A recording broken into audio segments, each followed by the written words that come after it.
Good morning. Good morning. How the devil are you doing this fine day? Hope you're all fit and well. I was actually planning to play something about that time. I was going to play this. Surprise, surprise, motherfucker! The king is back!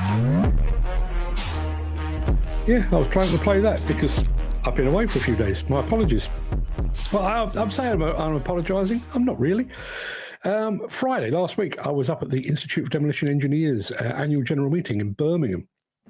I realise you don't all follow these things with quite the same level of interest as me because, you know, what I do for a living. But I'd like to give you some context before we move on with the show. Have you ever been watching a football match in which one team is really underperforming, just failing to live up to its potential? But then the introduction of a substitute makes an immediate impact, even before he's touched the ball. His presence inspires those around him. Suddenly, that underperforming team looks like it could beat pretty much anyone.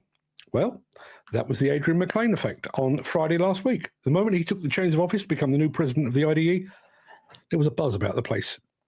The underperforming team now looks like it could actually go places. So good luck in your new role, Adrian. I can think of no one better suited to it. And I would like to say publicly, thank you for my gift. There is a hat in here. It will be getting an outing soon, but I'm wearing a different one today, which is kind of a, yeah, well, I'll come to that. So yesterday, I had a meeting at the Palace of Westminster. In case you're wondering, that's the Houses of Parliament to you. I even got a guided tour of part of the palace, and my hat is a clue to which part I got the guided tour of. I'll be giving you another clue in just a moment. Just as a small aside, last Friday and yesterday proved that maybe I'm not unsociable at all. Maybe I just need to be a bit more selective about who I choose to spend my time with, because I had a great time on Friday, had a fantastic time yesterday. Have a great day today. Happy days. Now, without further ado, I'm going to roll the intro, post the question of the day, and get this show on the road.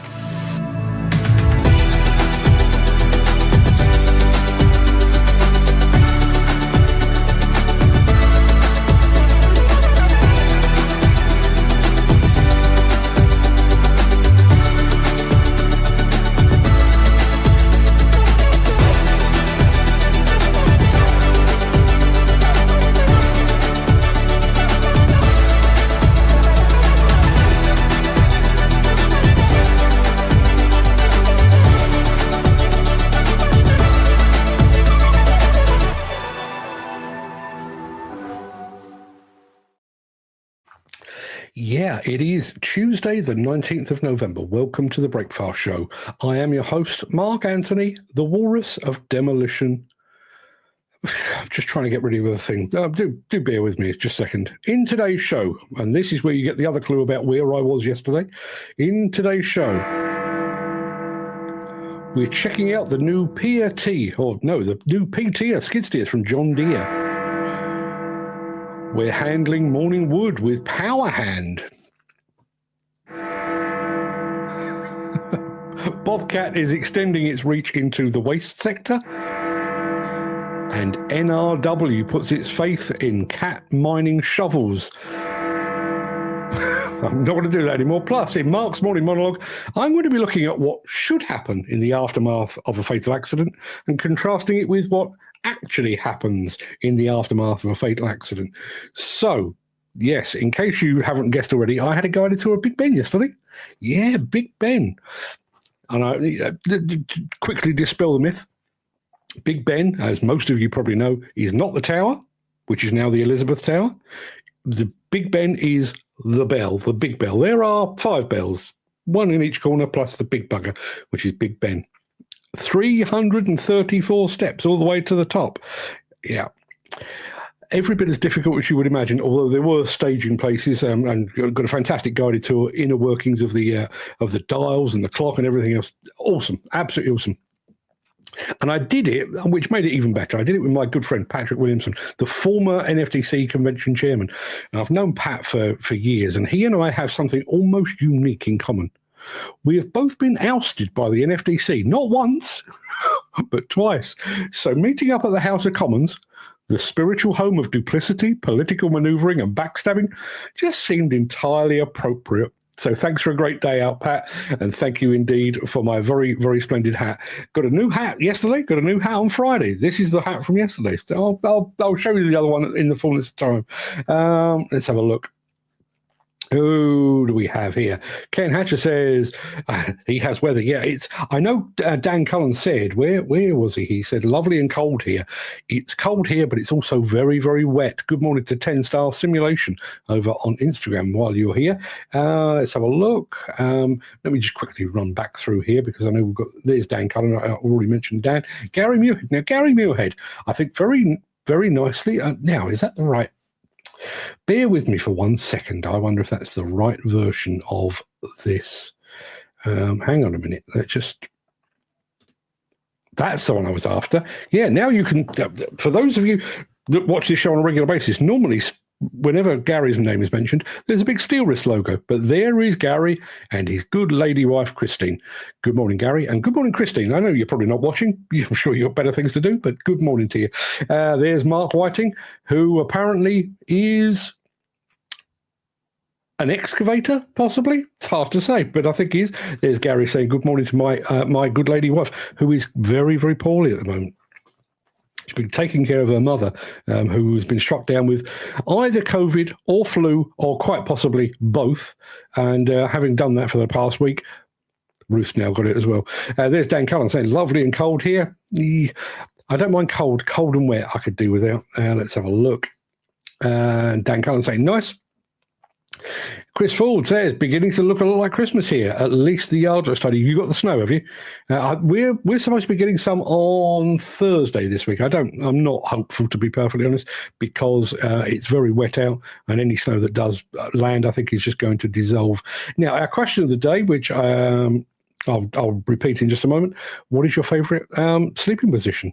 Ken Hatcher on his side, Chris Ford in bed. And Dan Cullen, new job today. And you also mentioned, Dan, the fact that it's been a, what did you call it? Bear with me. I saw this happening just a second ago. What did you call it? An eventful morning. What has been eventful about your morning, Dan? We need to know. Please don't keep us in the dark.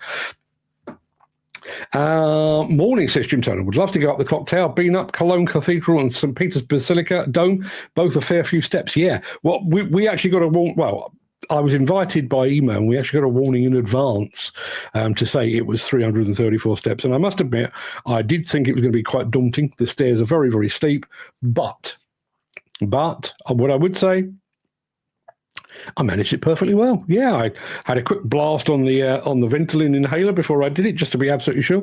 Legs hurt a little bit, but not too bad. But I wasn't the oldest by any stretch of the imagination. So yeah, no, it really was. I mean, but just very, very quickly before I move on with the show, bearing in mind the inner workings of the clock and the bells and everything else, 170 plus years old, the engineering in that place would blow your tiny mind. Really, I mean, the very fact that they got 4.5 tons of bell up the tower by manpower, that's quite impressive anyway. But to have created all of the winding mechanisms and the pendulum system and everything else, unbelievable. Is the clock tower open to the public or invite only? As far as I know, it's invite only. I mean, certainly mine was invite only. We were a small group. My mate Pat Williamson, he's a member of the Farmers Club.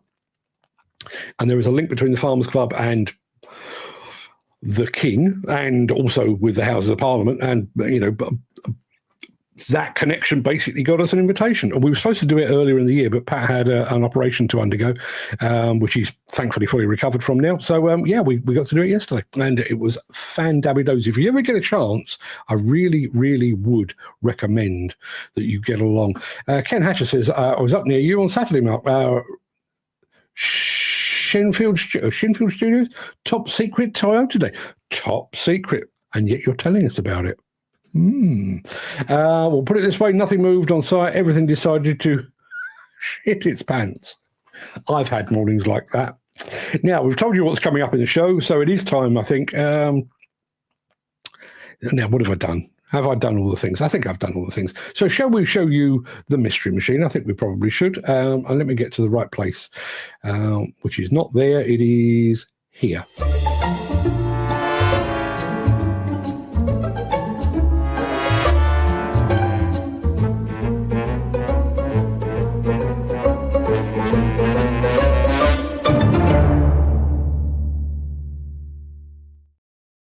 Yeah, mystery machine time. So break out your magnifying glasses and your binoculars and see if you can figure out what one of these is.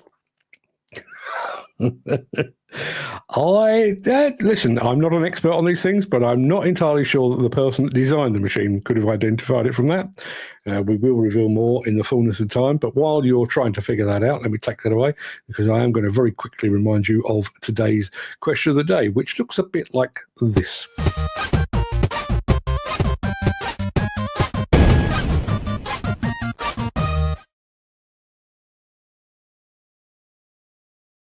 Yeah, our question of the day is this, and it was inspired by my good lady wife, and I'll tell you more about that in just a moment, because her version of events and mine are slightly different. What is your preferred sleeping position? And I know it sounds like an odd question, but people do sleep very differently. Personally, I sleep on my front, one hand under my single. I have one pillow, one hand under the pillow, one knee raised. I look a bit like Superman, sort of.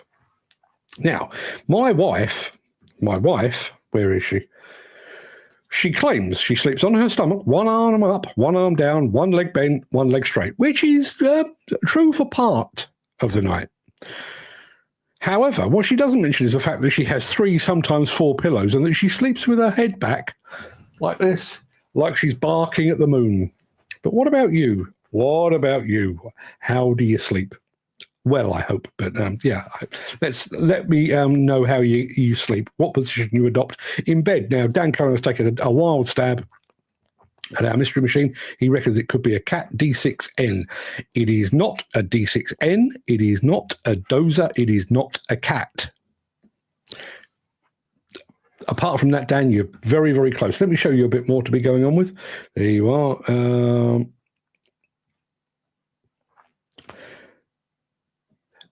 When with the missus, I spoon, says Dan. Are you the big spoon or are you the little spoon? That's what we need to know.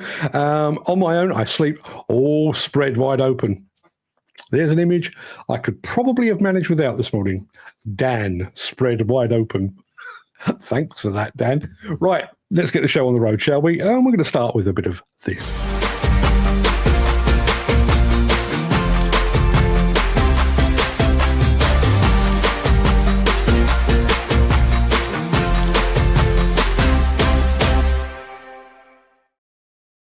I'm going to show you some funky stuff from John Deere in a moment, but I'm going to go back to this because we've had a couple of guesses.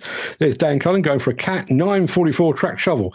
It is not a 944. It is not a cat of any sort. It is not a cat, Jim Turner. Not a cat, so it's not a 963 either. Gary Muirhead reckons it could be an Avant. Is that 530? Yeah, 530 wheel loader. It is not. You've got the right kind of machine, though. Not got the right make, but you've got the right kind of machine. There's a smidge more to be going on with. Hope that narrows it down for you. We take that away. I promise you some John Deere. Let's have some John Deere.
Yep, that right there is the P tier from John Deere. I wonder if they deliberately made those things rhyme. Don't know. Hard to tell. Now, going back to our mystery machine, that's what we've got so far. Jim Turner's last guess was a Cat 963. It's not. He then went for the Lee Bear equivalent. It's not that either. Dan Cullen is going for the JCB 409. Right type of machine, wrong make. Dan Cullen is also going for the 406. Let me show you a bit more. Let me take Dan's comment away. There you are. Oh, look. It has both wheels. That doesn't help at all, does it? Keep the guesses coming. We'll be back right after a smidgen of this. If you are enjoying this episode, please consider supporting the show. You can leave us a tip at buymeacoffee.com/demolition news. Just going to flash quickly back to this because Mark Whiting has said, is it a Bobcat RO90? It's not, but you're in the right ballpark. Chris Ford saying the Bobcat TL3870. It's not. Follow Mark Whiting's lead. He is closest thus far. Yes, I'm going to show you something now. This is from the attachment company Powerhand. They're handling timber. At this point, I'm going to say nothing. I'll just allow you to insert your own jokes about morning wood. Over to you.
Back to the mystery machine. We are getting closer, and yet somehow we're getting further away.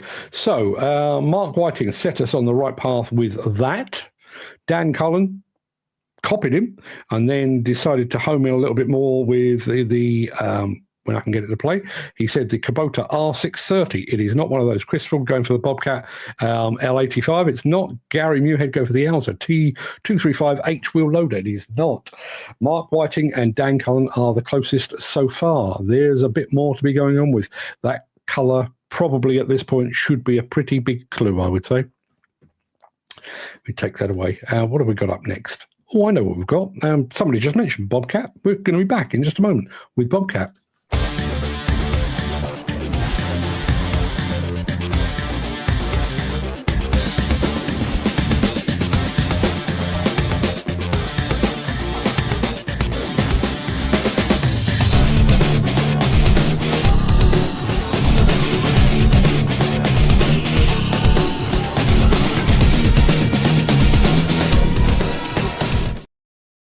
Back to the mystery machine very quickly. Dan Cullen's going for the Kubota RO70. It is not, but you're close. And Gary Muirhead, Powerhand, great Scottish company. Aye, they are. That's as good as my Scottish gets, I'm afraid. I need lessons. Gary, I think I need some elocution lessons to get the I right or something. I don't know. It's best I just play a video. Bobcat. We all know Bobcat. We all like Bobcat, I think. But they're making inroads in the waste industry. This is how they're doing it.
top video by Bobcat, and I can tell you we have a winner on our mystery machine.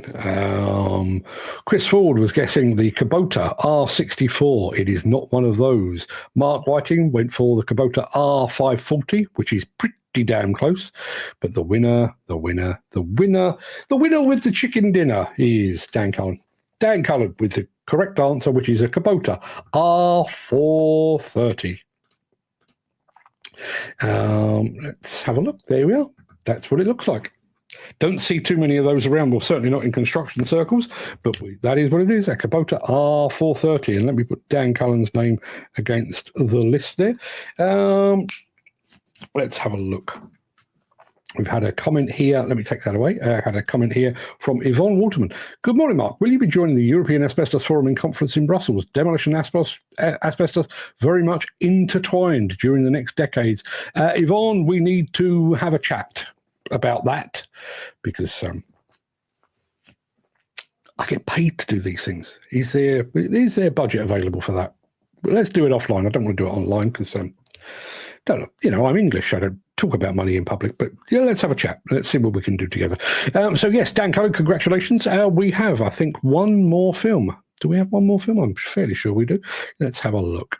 We do. Caterpillar mining shovels right back after this. And then we're going to be talking fatal accidents because what better to cheer you up on a Tuesday morning when it's pouring with rain or possibly dumping snow on your backyard. Back in a sec. Since the finance bill came into effect in April, the construction industry has seen a surge of fuel thefts. The rising cost of living has placed an additional risk of theft by employees and contractors, as well as opportunistic thieves. By using diesel dye and placing warnings of its use, you are sending a clear message that this is your fuel.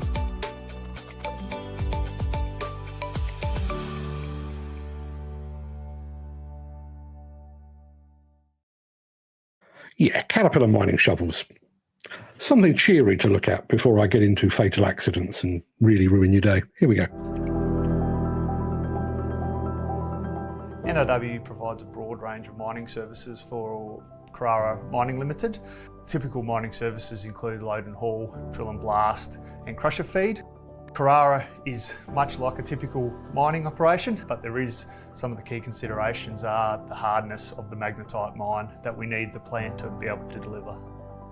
As a contract miner, we're always on the lookout for key pieces of plant that help us perform our mining services. First and foremost, we're after fleet that is able to perform safely, reliably for both ourselves and our clients. Also looking for machines that are able to perform cost-effective solutions that help us not only win work, but also make sure that we perform for our clients.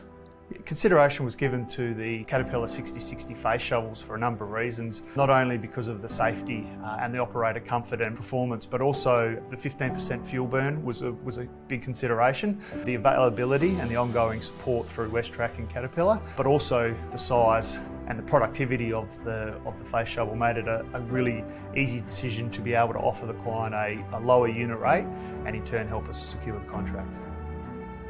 With the environment that the 6060 has to operate in, it's critically important that we condition monitor our assets, whether it's through oil sampling or NDT or ultrasonic testing wear components. It's critical that we can trend our wear and the condition of our assets so that we don't have premature failures. Some of the feedback that I've become aware of lately is just the increased cycle times. That really has been noticeable in how quickly the shovels are capable of loading the trucks. And then another big key takeaway is just the visibility out the front windscreen, the walkway changes and arrangements, which does really improve the operator's visibility whilst operating those shovels. WestTrac play a key role in supporting our 6060 fleet as well as our other Caterpillar mining fleet on site. We utilise their customer support advisors on site. They provide us with coaching and mentoring for our own people, as well as identifying issues with the assets before they become an issue and affect reliability.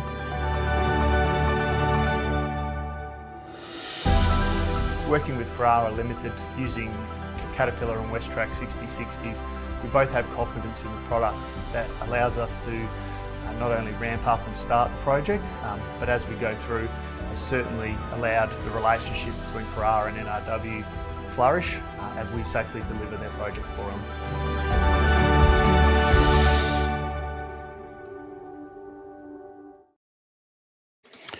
Dan Cullen saying, nice kit. You're damn right, there's some nice kit, some expensive kit as well. And Ken Hatcher, that's a big mine indeed. And our friend Mick has just joined us as well. Even the hound is tiptoeing around this morning.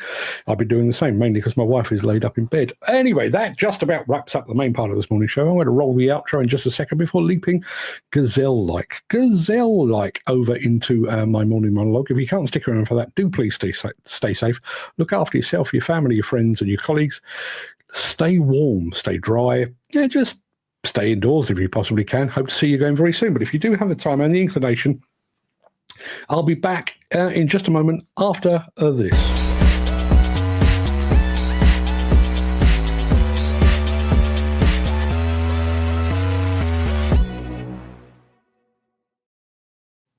In the aftermath of a demolition or construction site fatality, there are a number of things that should happen. First and foremost, the family of the person killed should be contacted, consoled, and supported. Secondly, those on site at the time of the fatal accident should receive counselling. The accident should be thoroughly and immediately investigated internally to ensure there is no repeat within the company of the circumstances that led to the fatal incident. The findings of that internal investigation should then be communicated to the industry at large to ensure that no one else suffers a similar fate. The investigating authorities can then go about their business in their usual snail's pace manner. Meanwhile, the industry can go about its business knowing that any lessons that could have been learned have been learned and that it's taken care of its own.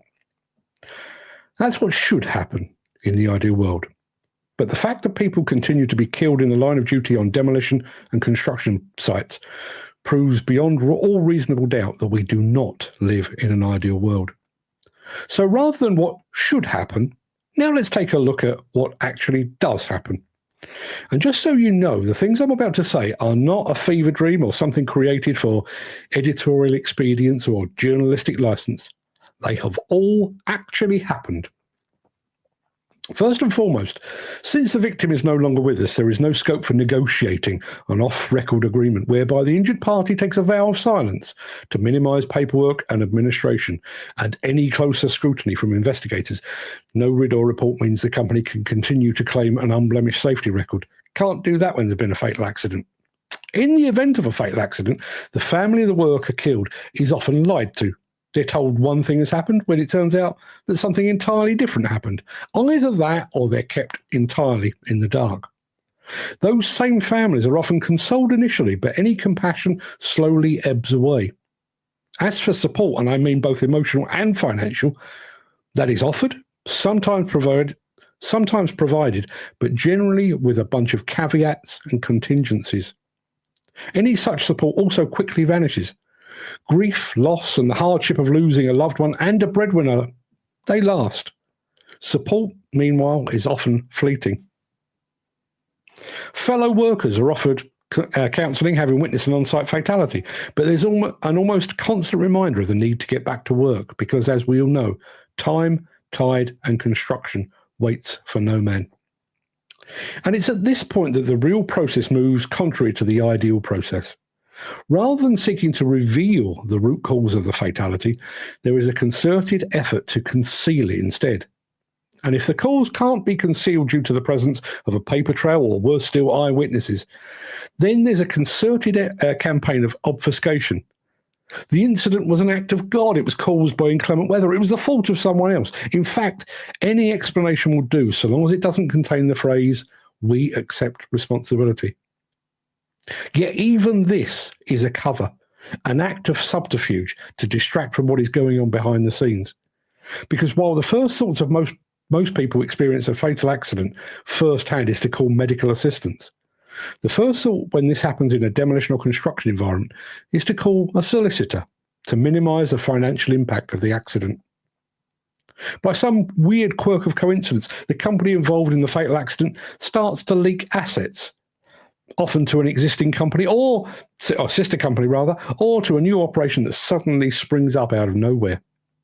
When the time eventually comes to pay any financial penalty over the fatal accident, the company responsible is financially depleted or has slipped quietly and strategically into administration. And this deliberate and thinly veiled attempt at reducing the level of turnover-linked fine is indirectly aided and abetted by an investigation and prosecution system that moves at roughly the same speed as continental drift.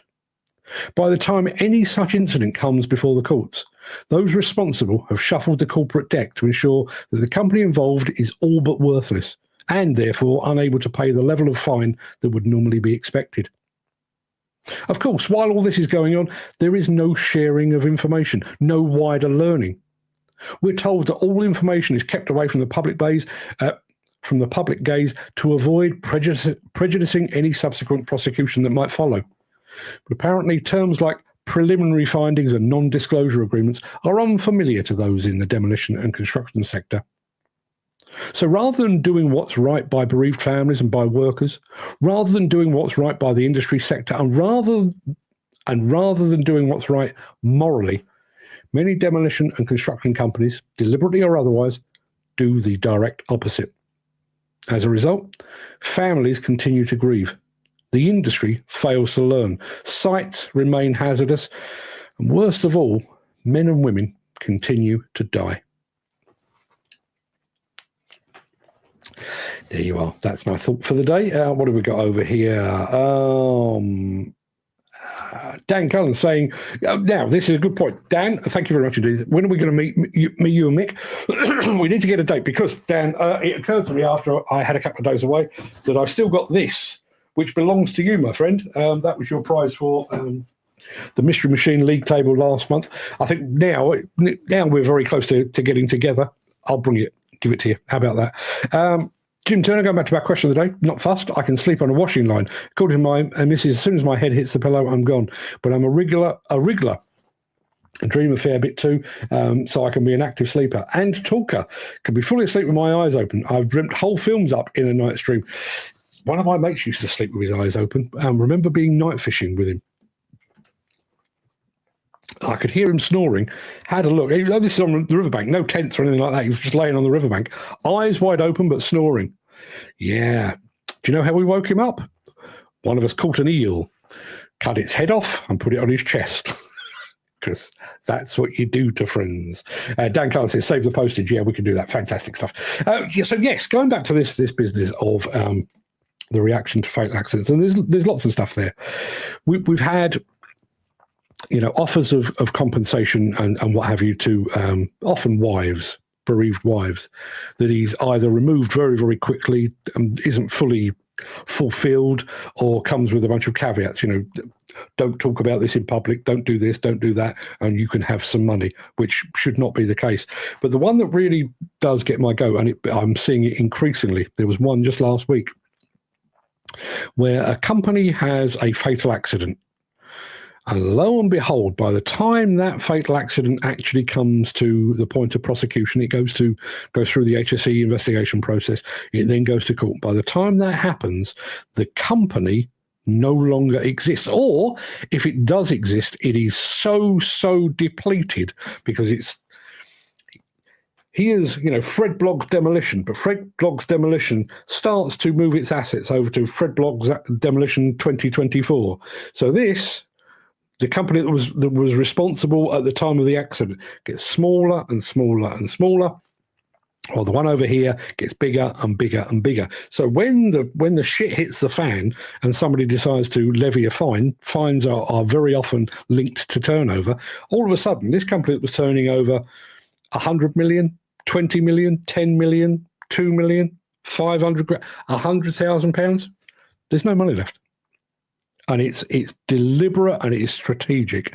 And listen, there are many, many things in this industry there are many, many things in life that that are disgraceful, that disgust me to my very core. This is one of the worst, because you've not only allowed somebody to die, and I know you've not done it deliberately. No, I don't believe anybody sends anybody to work basically to put their lives at risk. But man up and accept your responsibilities. If somebody has died under your duty of care, You have a duty of care to their family. It's not a case of how can we stash the money? What floorboards can we put the excavator under so that we can't be prosecuted? I think it is an absolute disgrace, and I think it's about time that the HSE or whoever closed the loophole. And to make matters worse, and I realise it's an indirect side effect of this, I do believe that the health and safety executive is at least partly to blame for this, because it takes so long. Didcot, 8.5, nearly 9 years. Redcar, 5 years and counting. It takes so long for the prosecution to actually take place that you've had companies that have had years and years and years to make their arrangements. Move this over there and move that over there. We'll take this out of there. And when somebody finally says you should owe us £1 million in compensation or fines because of your negligence or the failings in your safety systems. Oh, but sir, the company's only worth £50,000 now. I don't know how you look a bereaved family in the eye having done that. And it's not a one-off. Go back and have a look. This is happening all the time now.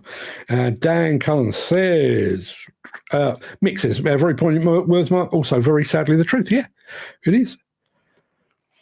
It's bad enough that in one way or another, you have allowed or you have created circumstances that have allowed a person to die in your care. In many ways, it's worse that you are trying to avoid your responsibility in the aftermath, that you're trying to stash away cash and assets to make sure that you don't have to part with any of it. Dan Cullen says, this is a sad state of affairs, how these companies have no respect for families involved. Sickening they can wind up the company overnight. Yeah. Now, there have been cases. I'm not entirely sure there have been cases in relation to safety investigations. But I know I saw one maybe 18 months ago about a company that had basically been, had been allowed to slip into administration. And at the time they did it, they owed the taxman a fair old fortune. So the taxman basically ordered the company to be reinstated, brought out of liquidation, so that they could be penalised and prosecuted and get their money back. Why are we not doing that with fatal accidents? And when you see how obvious it is, fatal accident today, shuffling the deck next week. It really is. When you follow the paper trail, it really is as obvious as that. They have a fatal accident, they have a meeting amongst themselves. Right, okay, what we're going to do is this. We've already got this sister company, Fred Blogg's Demolition 2024. We'll start to move everything over there. We'll move the staff over. We'll move the assets over. We'll move the bank account over. So the main company that was involved just gets smaller and smaller and smaller.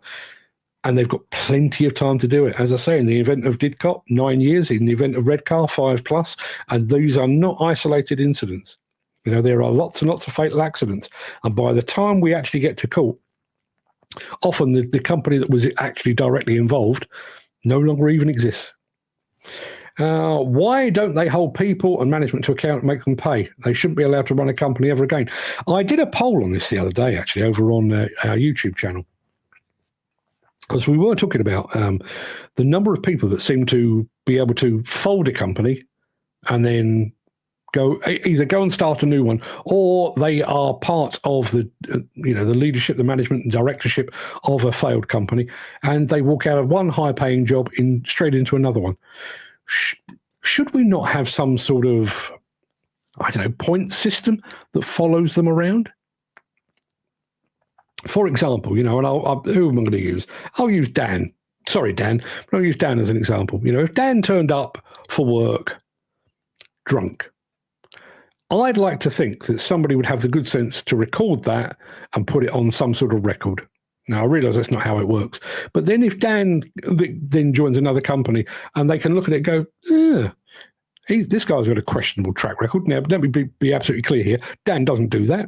Dan's a good operator. He does things as they're supposed to be done. But So why do we not have that at the top? Let me look at your CV. Oh, I see you've worked for Waits and Lang O'Rourke and Mace and ISG and so on. But you don't seem to be there for very long. And when I come to think about it, you've worked for 6 different companies and 4 of them have gone to the wall. Should that not be an alarm bell? Shouldn't it? Mick says, go back to our question of the day, I can sleep anywhere, but if in bed and the hound decides he wants company, then believe me, 62 kilos jumping on the bed, lands on your chest, it's an awakening. 62 kilos is a big dog. 81 kilos, which is mine, even bigger dog. He's a big old lump, is our boy. Mick says, I don't think allow is a good word to use, but I get your point. I've seen this happen all too often over the years. Yeah. Listen, let me be absolutely clear here. In the instances that I've mentioned, Redcar, Didcot, and all of the other accidents, at no point have I ever encountered anyone in this industry that I would even think would send anyone to work in a dangerous environment on purpose.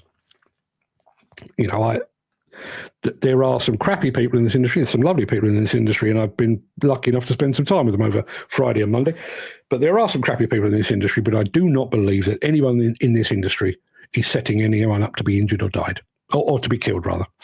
To be died, to be injured. Let me be absolutely clear about that. I do think ultimately the industry does its level best to take care of its own. But, like it or not, accidents happen. Injuries happen, fatalities happen. And it's a slightly odd analogy to draw. Think about equipment. A lot of you guys are involved very, very closely to equipment.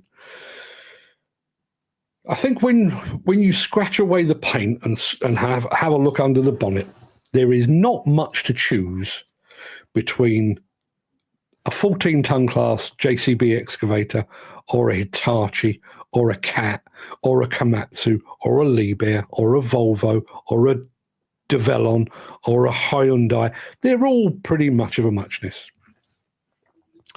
Where you do get a distinction is how they are looked after. Some of those machines are sold through dealers who are absolutely incredible at after-sales support. I'll single out SMT because Gary's in the chat, and he'll tell you SMT GB up in Scotland have taken enormously good care of Gary, and I, in my experience, that is pretty typical. There are other dealerships that do not. So we all know that machines will go wrong. That's the nature of mechanical equipment. Sooner or later, something will go wrong. It's not the fact that it goes wrong that separates the good from the great. It's the reaction to it going wrong. You'll have some dealers that will be there within the hour and they'll be on the case and they'll have parts readily available and they will get you up and running, or possibly even loan you a machine while they're getting that machine up and running. And there are others who will take 48 hours to get back to you on the telephone and then keep you waiting while their parts are shipped in from some far-flung destination. The same applies in the industry reaction to a fatal accident. There are some that will just bend over backwards to help anyone affected, be that the family, the bereaved family, the workers that were on site at the same time, and so on down the line. And they will go out of their way to not to make amends, but to make sure that, given the circumstances, they are doing their level best to take responsibility, to take ownership of the situation, and to do their level best. But there are others who are like those hard to get hold of dealers who will do everything in their power to duck responsibility. They won't deal with the families. They keep them at arm's length. They're to their face. Yes, I'm sorry you witnessed that, lads. It's a terrible thing about Dave. Really is sad. Now get back to work. That's what separates the good from the great. And even the point about the wider learning implications from this. There are one or two companies within the demolition industry, and I'll tell you one of them is most definitely AR Demolition. If they've had an incident, and they did have one, they had a machine fall into a basement a couple of years ago. I think the machine went into a basement about 10:30 one morning. By 11 o'clock, I had a written report telling me why and how and what they'd done about it. And they'd given it to me, not because, I mean, I do like Richard Dolman a hell of a lot, and he was looking on Fine Form on Friday last week. He didn't give it to me for that. He gave it to me because I could then share it across the industry. So that possibly another demolition contractor could look at that and go, Christ, we're doing that. Quick, stop. Do something different. They could have saved a life. I mean, nobody was killed in the AR incident. Thankfully, they could have been. They weren't. There was some injuries. But their first reaction wasn't, quick, let's cover this bugger up. It was, let's share it with everybody to make sure nobody else goes through what we're going through right now. There's your difference. Why can't they do that? It's worse than a poker game. Yeah, it is worse than a poker game. The idea of, hang on a minute, that's the wrong one. The idea of company groups should be banned. One company, no branches, then the onus is on the main. But when you really search through, and I mean, sometimes it is groups of companies. But when you actually look beyond the name above the door, that there are lots of instances of, in demolition, for example, there's this demolition company and there's that demolition company. And they are seemingly rivals. They compete against each other. They operate in roughly the same part of the country. They do roughly the same kind of work. When you scratch the paint away, they're owned by the same people. So if you do suffer a fatal accident and company A was in charge of the site at the time that the accident happened, well, company A just suddenly starts to wither and then ultimately die. Meanwhile, company B starts to grow and expand and get better and better. Happens all the time. Happens way more than you'd believe. Long and short of the story is they don't give two fucks about the men on site as long as they can get their money's worth out of you. You're only a number of these companies. You're replaceable. Unfortunately, within 1 hour, 1 day, or 1 week. Yeah. It's been a hard lesson for my son to learn that. I mean, not in not in the sphere of fatal accidents. But he is. I won't bore you, but he works his socks off. I mean, I think I put in some hours. He makes me look like a lazy git. Really does bend over backwards, and yet is often treated very, very poorly by his employer. And you kind of I have to tell him, I know you bought into the cult of the company that you work for, but they are just an employer and you are just an employee. And if you were, I mean, every once in a while he loses his rag and says, that's it, I'm going to call it a day. I don't suppose they'd even notice. You'd be replaced the same afternoon. Mixes, been in this game too long, seen the good, the bad, and the damn right ugly, never change. As for the NFTC, they were supposed to represent the demo game, but did they fuck? Do you know, it's a strange thing because, I mean, bearing in mind, there is a crossover between the NFDC and the IDE. There are people that are on the committee or the board or whatever of both. And yet, particularly after Adrian McLean took the top job at the IDE felt reborn. Just a few little bits and pieces, I've grown accustomed to attending these AGMs and seminars and meetings in, swanky hotels, and it's £8 for a bottle of beer or whatever it might, whatever it might be. And Adrian McLean held his AGM in an Irish bar in Birmingham, so not even in London, in Birmingham, and lunch was Irish stew because he is of Irish descent. It was in an Irish pub. Why would you not? And it was almost like somebody and it may well have been, Adrian McLean may well have done this. Never mind all the shit. Let's get back to what we're actually here about.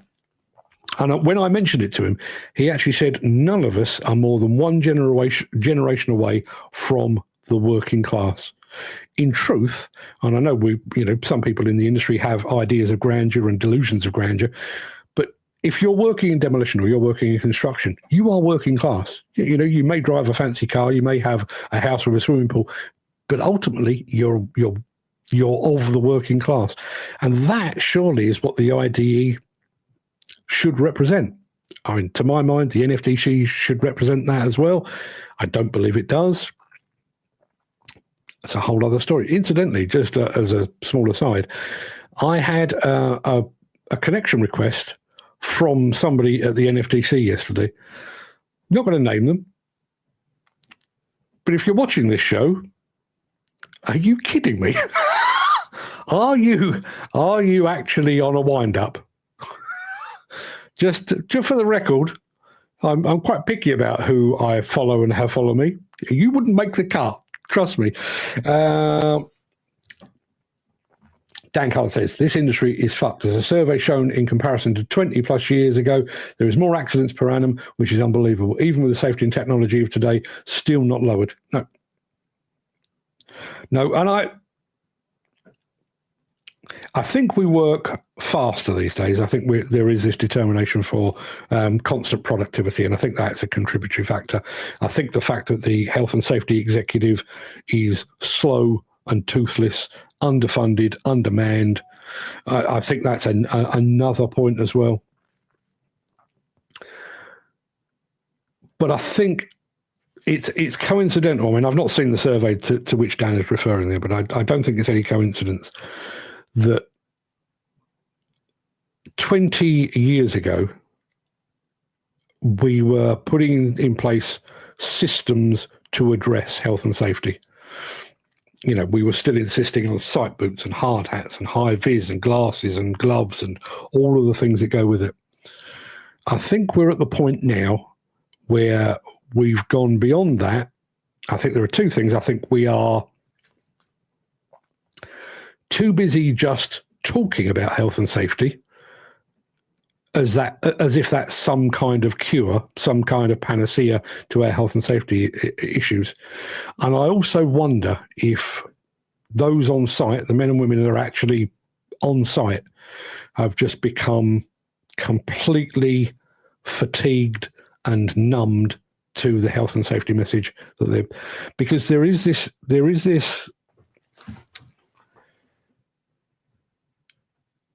system of, rather than actually making places safer, we need to tick a box to say that we've addressed, a risk assessment. Personally, if I was working in demolition, or if I was working in the crane industry, if I was working at height, I don't want the risk to have been assessed. I want the risk to have been removed or mitigated. I don't want to work in an environment, in a situation, in an application where somebody said, yeah, we've looked at it and that is dangerous. Now crack on. What I want is for somebody to say, we've looked at it, it was unsafe, we've made it safe, now crack on. I don't think that's much to ask.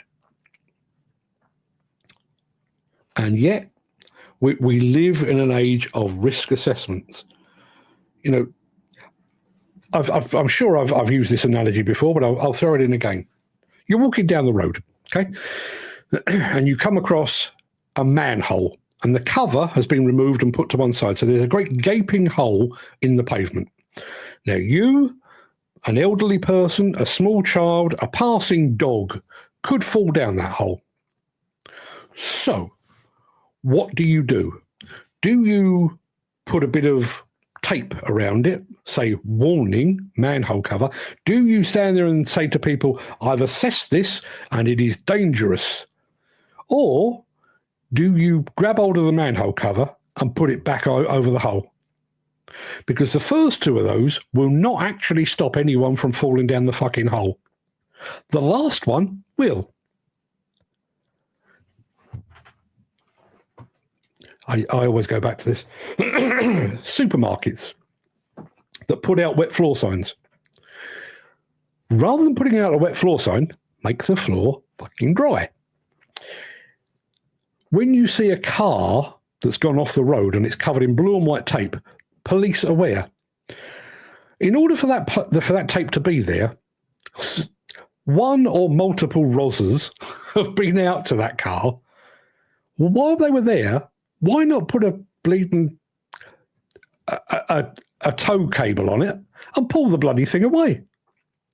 Not, we're aware. And all we've done there is to stop people phoning up and saying, did you know there is an abandoned car on the A240? Move it. You're there anyway. Move it. Mick Norton is here. Good morning, Mick. Dan Cullen says, welcome, Mr. Norton. Years ago, when we did lose someone in the game, people from all the local demo firms attended the funeral. We were a close-knit set of blokes, rather. I still think of that when I went to John Shaw's funeral. I didn't see anyone from the NFDC, if I remember rightly. You told me they was having a do that day. I've never forgiven them. No. I mean, to be perfect, to be entirely honest with you, there are funerals that do still get a good attendance from the great and the good of the industry, but even that sometimes feels like it's an opportunity for, I'm going to go to the funeral and I'm going to arrive in the Bentley because I'd like people to know that I've got a Bentley. Surely the idea, the nature of funerals is you pay respects, not you show off your wealth. Is that not the idea? Mick Norton, who is always right here with the right phrase at the right time. There is a health and safety zealotry that pervades all corners of construction and needs addressing as a matter of urgency. Yeah, there is. And at what point, and I'm sure I've said this before, and I should probably say it until the next person is killed on a site, how many times can you hear the same health and safety message, the same toolbox talk, the same pre-start briefing, the same set of health and safety instructions before your brain just goes, yeah, whatever. I've heard this so many times that my brain just can't even bother anymore. I've heard this so many times. And combine that with, as we often say on these shows, you've got a workforce that is made up of at least, a fair percentage of people for whom English isn't a first language. So they're not getting the benefit of those toolbox talks and those health and safety briefings. You've got people that have been health and safety briefed to the point where they can't actually focus on it anymore. Zealotry, that's what it is. And here's the thing. Putting a tick in a box to say we have delivered a pre-start safety briefing, or putting a tick in a box to say we have done a toolbox talk, has in no way made that site any safer. Exactly the same as I have here a piece of plastic that says that I'm a competent operator. That's not what it says. What it says is that you've achieved a certain qualification. There's nothing on there that says you are competent or that you are safe. And we have swapped reality with this fiction, this fantasy that we've built up in our head. If he's got a card, he must be competent. Untrue. We've done a safety briefing. The site must be safe. Untrue. And the very fact that we not only have we done it once, we are doing it time and time and time again. Every single day, up and down the country.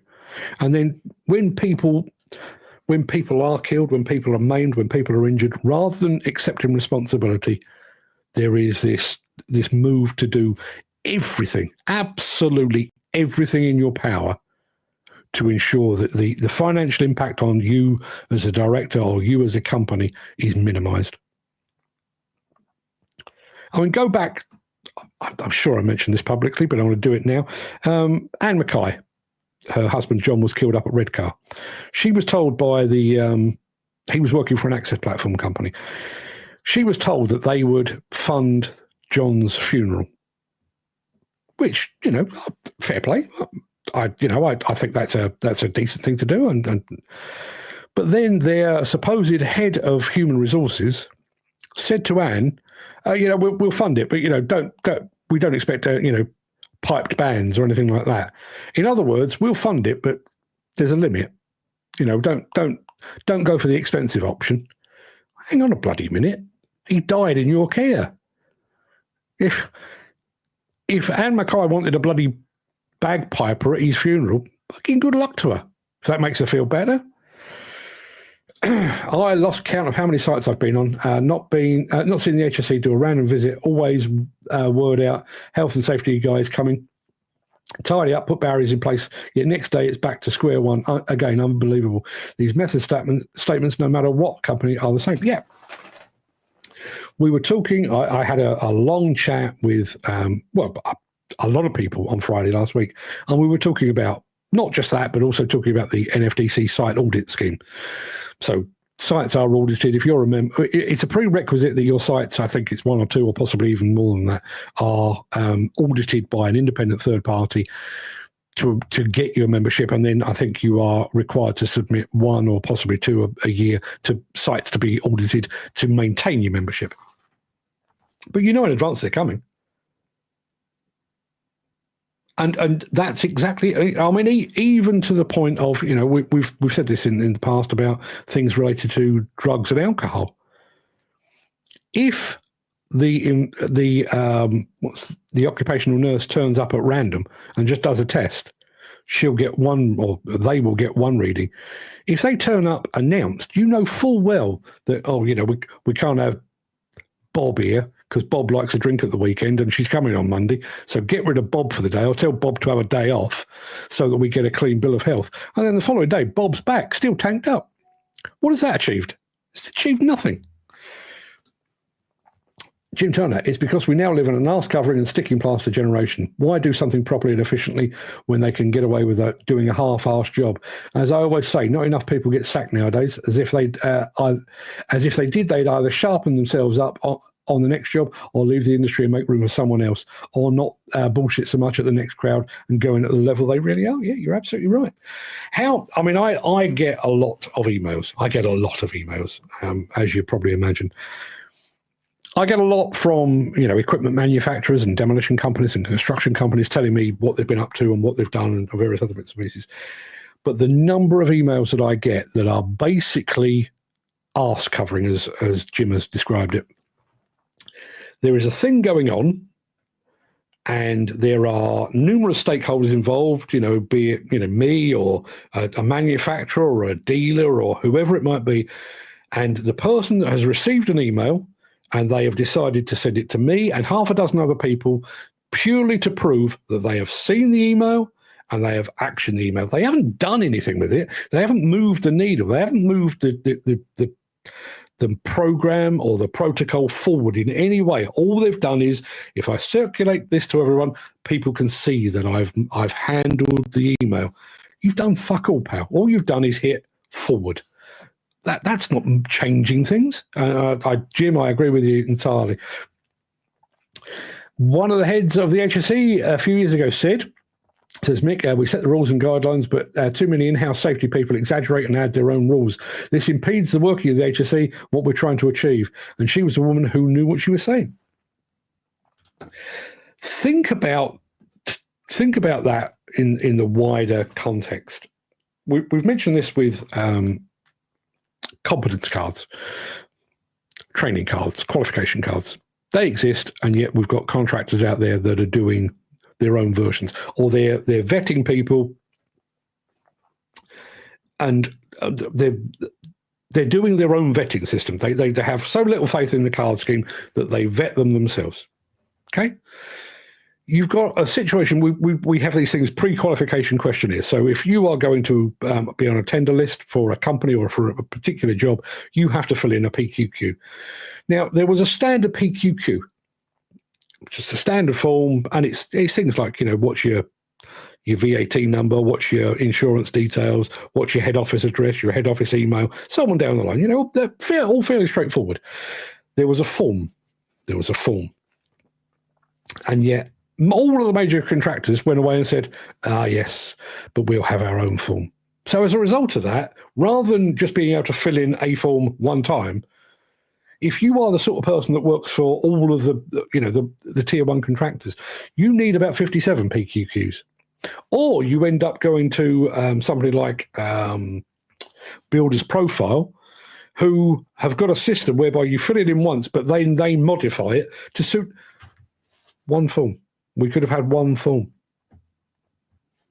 Exactly the same. You know, here's a health and safety regime for working in an access platform. Let's take that. So you have to have your training, have to have your harness, has to be clipped onto a certain part of the platform, blah, blah, blah, blah. We all know what the rules are. Here's a set of rules. And yet we get other companies that say, actually, we're going to take that, but we're going to tweak that a little bit, and that bit's not quite this right, and we're going to do this bit over here. So if you're the sort of person that's operating with different companies, how the bloody hell are you supposed to know? How are you supposed to know? Mick says, if the person from the NFTC wants to be friends, why not get him on here and we can all have a laugh? Hell would freeze over before I would have this person on the show. Trust me. In 2022, I was sent a major contractor's risk assessment for comment. It sent it on a 360 excavator, uses a crane to lift manhole covers and similar. It was an unbelievable 72 pages. When I challenged the major contractor's health and safety department after I summarized the risk assessment to 8 pages, I received a response, "We agree your suggested content, but not the tone."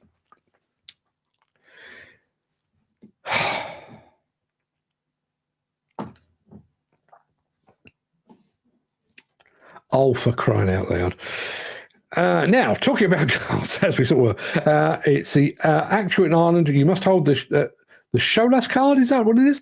To operate plant compared to here, no actual law. Yeah. Ryan Lee, good morning, Ryan, who is in... I can't remember who you're working with now, Lee. Ryan, rather, let us know. That's the idea of Chaz, but it doesn't work as it should. What does? I'm just going back to the PQQ thing. So here is how ridiculous it is. So at the behest of government, they introduced the PQQ. Here is a standard form. Lots of companies then decided to go off in their own directions. We'll have a PQQ plus, or a Mace PQQ, or a Balfour Beatty PQQ, or a Lang O'Rourke PQQ. So there was multiple PQQs. So to clarify that, we had people like the Builder's Profile come along who said, we will take the original PQQ, we will put it online, but we will also take into account all of these very specific requirements of all these major contractors, so that if you fill in your details with us and you are then required to submit a PQQ, regardless of the format that it's requested in, you will be able to see exactly what it is. But Builder's Profile wasn't the only company doing that. There were lots of companies doing that. So as a result, you ended up with the PQQ, lots of different PQQs, lots of different PQQ providers, to the point where we had Build UK come along and say, we'll put an umbrella over the umbrella that's over the umbrella that's over the PQQ to make sure that everybody's getting the information they need. Bullshit. Absolute nonsense. And there is Ron. I'm the new commercial director at Essex Waste and Demolition Services. Plug. No problem with you. Plug in your company whatsoever. I wish you every success, Mr. Lee. Hope you settle in well there. About time we caught up, I would say. I think the last time I saw you face to face was in the where were we? I know we went to the Scudder or the Carers head office over in Wembley. I seem to remember I had a decent sausage roll there. I remember things like that. Ryan says, currently filling out a PQQ for a large contractor, just signing my 8,975th policy statement. Yeah. See, there's a bit of me that thinks he's just come up with 8,975 as a joke. There's another bit of me that thinks he's probably about right. Anywho, people, I'm going to be back tomorrow with more of this. Whatever this is.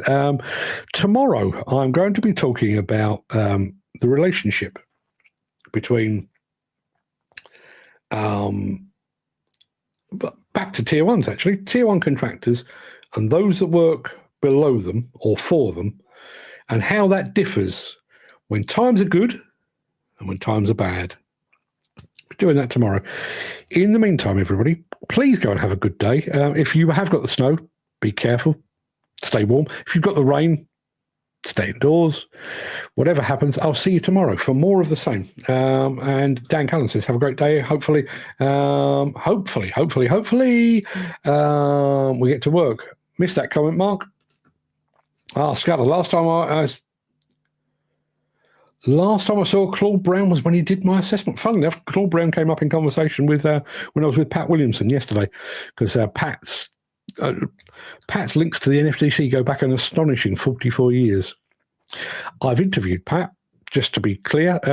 There's about best part of 20-minute interview with Pat. That's coming. I've got to work on the editing of that. Incidentally, I've spoken a lot about Adrian McLean and the IDE and everything else. There's an interview with, well, it's not an interview. That's coming. I'm working on that at the moment. But if you'd like to see his opening address, you can do that. It's over on our YouTube channel, or just go to demolitionnews.com and it's up there as well. All shite, says Jim Turner. I'm sure he has a point here, but it's all shite. Everything in the world. All operators new to a firm site should be assessed there, and then the firm, and then for competency on the plant they operate. Thank you. And if the shit hits the fan, the firm that assessed them get fucked. Yeah. I don't think that's unreasonable. Don't take what's written on their card as gospel. Test them yourselves. If you then allow somebody really crap to go about their business and they screw up, your fault. Don't think that's a lot to ask. Mick says, stay safe, fellas. Catch you later. Jim Turner says, then we'd have proper operators that are actually competent. Would that not be better? Would that not be better? I believe it would. Anyway, folks, I've got to go and push all of this through an AI and see if I can salvage some sort of recap episode out of it. I'll be back tomorrow at 10 a.m. with more of the same. Till then, everybody, look after yourselves. I will do this. I was just going to finish off, but I see no real advantage in subscribing to Chaz membership. I wonder if they've ever challenged the CSCS. There is no challenging of anything by anyone at any time in this industry, as far as I'm concerned. And yes, my final point was stay safe. Look after yourself, your family, your friends, your colleagues. Stay warm, stay safe. Choose your friends wisely. Till tomorrow, everybody, have a fantastic day. All the best.